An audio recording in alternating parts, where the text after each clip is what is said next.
మనం అధికారులకు కన్సల్టెంట్స్కు చెప్పినాం అధ్యక్ష.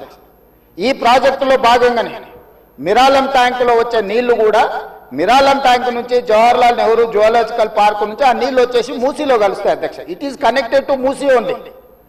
సో ఆ ప్రాజెక్టు కూడా అక్బరుద్దీన్ ఓవైసీ గారు, నేను ముఖ్యమంత్రిగా మొదటిసారి చాంద్రాయణగుట్ట పర్యటనకు పోయినప్పుడు అసదుద్దీన్ ఓవైసీ గారు ఇద్దరు మిరాలం ట్యాంకును ఒక పర్యాటక కేంద్రంగా బ్రహ్మాండంగా అభివృద్ధి చేయాలి, ట్యాంక్ బండ్ అక్కడ ఉండు కాదు, మాకు ఈ ఓల్డ్ సిటీలో ఒక మిరాలం ట్యాంక్ని అభివృద్ధి చేయాలి, జూ పార్క్ ఉన్నది పక్కన మిరాలం ట్యాంక్ ఉంది 450 ఎకరాలలో, మీరు చేయాలంటే దాన్ని కంప్లీట్గా ఈ కన్సల్టెంట్స్కి ఇచ్చి ప్రపంచ స్థాయిలో అక్కడ ఒక అభివృద్ధి పర్యాటక కేంద్రంగా మార్చాలని చేసి ఈరోజు 450 కోట్ల రూపాయలతోనే మిరాలం ట్యాంక్ మీద బ్రిడ్జ్ కట్టడమే కాకుండా ఆ ప్రాంతాన్ని అభివృద్ధి చేయడానికి టెండర్ పిలిచి పనులు జరుగుతున్నాయి అధ్యక్ష.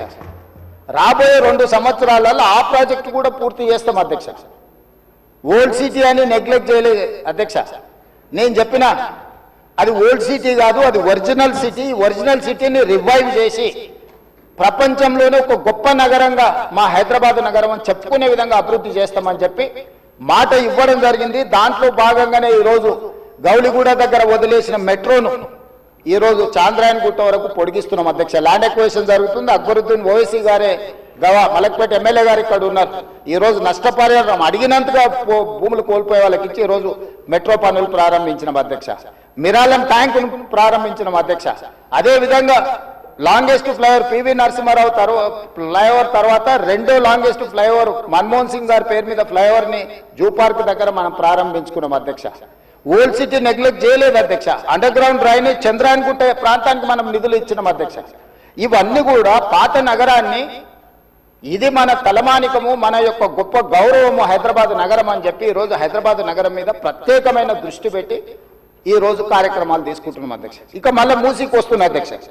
ఈ మూసీని కేవలం మా మిత్రులు పాయల్ శంకర్ గారు అడిగారు, ఇది ఉత్త నీళ్ళే తీసుకొస్తారా, దీన్ని వ్యాపార కేంద్రంగా చేస్తారా? వారేమో ప్రశ్న అడిగారు. కొంతమంది ఏమో రేవంత్ రెడ్డి రియల్ ఎస్టేట్ బ్రోకర్గా మారిండు, రేవంత్ రెడ్డి రియల్ ఎస్టేట్ చేస్తాడని. అధ్యక్ష, రియల్ ఎస్టేట్ ఒక ఇండస్ట్రీని ప్రమోట్ చేసి ఇండస్ట్రీకి అవసరమైన వసతులు కల్పించడం అనేది ప్రభుత్వం యొక్క బాధ్యత. ఈ నగరం రియల్ ఎస్టేట్ విస్తరిస్తే పెట్టుబడులు వస్తాయి, పెట్టుబడులు వస్తే పరిశ్రమలు వస్తాయి, పరిశ్రమలు వస్తే ఉద్యోగ ఉపాధి అవకాశాలు వస్తాయి. ఈరోజు ఎకానమీని మనం పెంచుకోవాలంటే, ఆర్థిక వ్యవస్థ బలోపేతం కావాలంటే ఆ రోజు కూడా ఇట్లనే మాట్లాడిన డాక్టర్ వైఎస్ రాజశేఖర రెడ్డి గారు, అంతకంటే ముందు నేదురుమల్లి జనార్దన్ రెడ్డి గారు హైటెక్ సిటీకి మొట్టమొదటిసారి ఫౌండేషన్ స్టోన్ వేసినప్పుడు పి జనార్దన్ రెడ్డి గారు పట్టుబట్టి మొట్టమొదట ఫౌండేషన్ స్టోన్ హైటెక్ సిటీకి పడ్డది. పి జనార్దన్ రెడ్డి గారు ఎమ్మెల్యేగా ఉన్నప్పుడు, నేదురుమల్లి జనార్దన్ రెడ్డి ముఖ్యమంత్రి ఉన్నప్పుడు పివి నరసింహారావు గారు వచ్చి మొదట హైటెక్ సిటీకి శిలాఫలకం వేసింది వాళ్ళు. తర్వాత ఆగిపోయింది. ఆ తర్వాత చంద్రబాబు నాయుడు గారు వచ్చిన తర్వాత మళ్ళీ చంద్రబాబు నాయుడు గారు, అటల్ బిహారీ వాజ్పేయి గారు వచ్చి హైటెక్ సిటీ నిర్మాణం చేశారు. ఆ రోజు కూడా ఇదే ఆరోపణలు చేశారు అధ్యక్ష. ప్రభుత్వం రియల్ ఎస్టేట్ వ్యాపారం చేస్తుందా, ప్రభుత్వానికి ఏం పని ఉంది అని. కానీ ఇలా విస్తరించిన నగరం ఎక్కడొచ్చింది అధ్యక్ష? సైబరాబాద్ అని గొప్పగా ఎందుకు చెప్పుకుంటున్నాం? ఐటీ కంపెనీలు, ఫార్మా కంపెనీలు, global capability centres, data centres, ఇవన్నీ ఎక్కడి నుంచి వచ్చినాయి అధ్యక్ష? ఈరోజు ఫైనాన్షియల్ డిస్ట్రిక్ట్ నాలెడ్జ్ పార్క్లో ఎన్ని లక్షల మందికి ఉద్యోగాలు వచ్చినాయి అధ్యక్ష? ఈరోజు విస్తరించే నగరం అర్బనైజేషన్ అవుతుంది అధ్యక్ష. పట్టణ ప్రాంతాలు పెరుగుతున్నాయి, పట్టణీకరణ జరుగుతుంది. ఈరోజు 55% జనాభా పట్టణాలలో నివసిస్తున్నారు అధ్యక్ష. రాబోయే 20-25 ఏళ్లలో 75% మన పట్టణాల యొక్క జనాభా పెరుగుతుంది అధ్యక్ష. కేవలం ఔటర్ రింగ్ రోడ్ ఇన్సైడే 1,34,00,000 మంది ప్రజలు నివసిస్తున్నారు అధ్యక్ష. 3,78,00,000 తెలంగాణ జనాభా ఉంటే ఔటర్ రింగ్ రోడ్ ఇన్సైడ్ మాత్రమే 1,34,00,000 మంది నివసిస్తున్నారు అధ్యక్ష. అంటే ఇక్కడ మోర్ దాన్ 1/3. టోక్యో ఒక సిటీలో తెలంగాణ జనాభా కంటే ఎక్కువ ఉన్నారు అధ్యక్ష. 4 కోట్ల మంది ఒక పట్టణంలో నివసిస్తున్నారు అధ్యక్ష. ఈరోజు ప్రపంచం అంతా పట్టణాల వైపు వేగంగా విస్తరణ జరుగుతుంది. దానికి తగ్గట్టుగా మనం నగరాలను అభివృద్ధి చేసుకోవాలి. అందులో భాగంగానే ఈరోజు వికసిత్ భారత్ ప్రణాళిక ఏంది? ఈరోజు అందుకోసమే మా ఆయన దుఃఖం చూడు, ఆయన బాధ చూడు, కడుపులో విషము ఎట్లా అంటే కడుపు నిండా విషయం. మూసీలో ఉన్న కాలుష్యానికంటే వీళ్ళ కడుపులలో అంతకంటే ఎక్కువ విషయం ఉంది అధ్యక్ష. విషం జిమ్ముతున్నారు. మీరు మూసీ కాలుష్యమే ప్రమాదం అనుకుంటున్నారు అధ్యక్ష. ఈ మనుషుల కడుపుల్లో ఉన్న విషయం మూసీ కాలుష్యానికంటే ప్రమాదకరంగా తయారైంది అధ్యక్ష. ఏం నొప్పి అధ్యక్ష? నేను ఎవరినైనా విమర్శించిన అధ్యక్ష? నేను ఈ ప్రభుత్వం ఏం కార్యక్రమాలు చేపట్టబోతుందో సభలో సభ్యులు మాకు తెలవాలని అడిగినారు. పాయల శంకర్ గారు ఏం అడిగినారు అధ్యక్ష? మేము సభ్యులము, ప్రభుత్వం ఏం చేస్తుందో మాకు వివరించండి, మేము కూడా మా చేతనైన సాయం చేస్తామని మాట్లాడినారు అధ్యక్ష. నేను వివరాలు చెప్పే ప్రయత్నం చేస్తే విషయం ఎందుకు కక్కుతున్నారు అధ్యక్ష? ఈ రోజు క్వశ్చన్ అవర్లో సప్లిమెంటరీ క్వశ్చన్స్ 2 ఉంటాయి. 10 క్వశ్చన్స్ ఉండవు, 10 మందికి ఇయ్యరు. స్పీకర్ గారు అలౌ చేశారు, స్పీకర్ గారు నాకు అనుమతించారు వివరించమని. స్పీకర్ గారి అధ్యక్ష వాళ్ళ ప్రాధాన్యత ఏందో మీకు అర్థమైంది కదా అధ్యక్ష. ఈ చర్చ జరగవద్దు, ఈ నిజాలు ప్రజలకు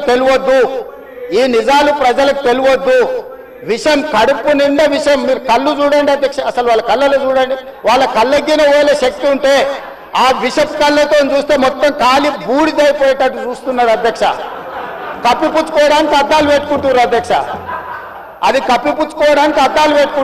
అద్దాలు పెట్టుకున్నా మీ విషపు చూపులు ప్రజలకు అర్థమవుతాయి. అందుకోసమని నా మాట ఒక్కటే అధ్యక్ష.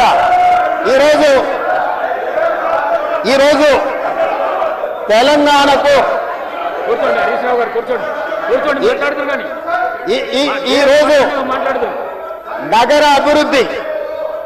ఈరోజు నగర అభివృద్ధి చేయడం మా బాధ్యత. ఈరోజు ఇన్ని మాటలు మాట్లాడుతున్నారు కదా అధ్యక్ష. ఆనాడు కాంగ్రెస్ లో గెలిచిన ఎమ్మెల్యేని తీసుకొని మూసీ రివర్ డెవలప్మెంట్ కార్పొరేషన్ కు చైర్మన్ చేసింది ఎవరు అధ్యక్ష? ఎవరు? ఈ రోజు వివరాలు చెప్తుంటే ఆ నొప్పెందుకు అధ్యక్ష? మీరు అనుమతి ఇచ్చిన తర్వాత వాళ్ళెవరు అధ్యక్ష ప్రశ్నించనికే? వాళ్ళెవరు సభ్యులు? ఈ రోజు అక్బరుద్దీన్ ఓవైసీ గారు, పాయల శంకర్ గారు, లేకపోతే కాలేరు వెంకటేష్ గారు. ఆ కాలేరు వెంకటేష్ గారినైనా చూసి నేర్చుకోండి, కనీసం ఒక అవగాహన వస్తుంది. స్పష్టంగా నేను అంబర్పేట పోయినప్పుడు చెప్పిండు, 100% అంబర్పేట శాసనసభ నియోజకవర్గంలో మేము మూసీ నది ప్రక్షాళనకు సహకరిస్తాము.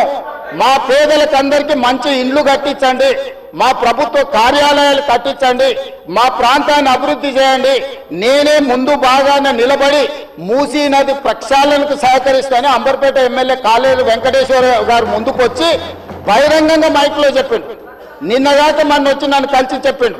ఆ పక్కనే ఉప్పల్ ఎమ్మెల్యే లక్ష్మారెడ్డి గారు వచ్చి కలిసి, సార్ మా ప్రాంతాన్ని అభివృద్ధి చేయండి, మూసీ నదిని ప్రక్షాళన చేయడం ద్వారా మా ప్రాంతానికి ఉపయోగపడుతుంది, మీరు చాలా మంచి పని చేస్తారు, మీరు వేగంగా ముందుకు వెళ్ళండి, మా వైపు నుంచి మీకు ఏం సహకారం కావాలని చెప్పి ఆ శాసనసభలో వచ్చి కలిసిరు అధ్యక్ష. ఇవాళ నేను ఒకటే అడుగుతున్నా అధ్యక్ష, ఈ రోజు మూసీ నది ప్రక్షాళన చేసుకుంటే నల్గొండ,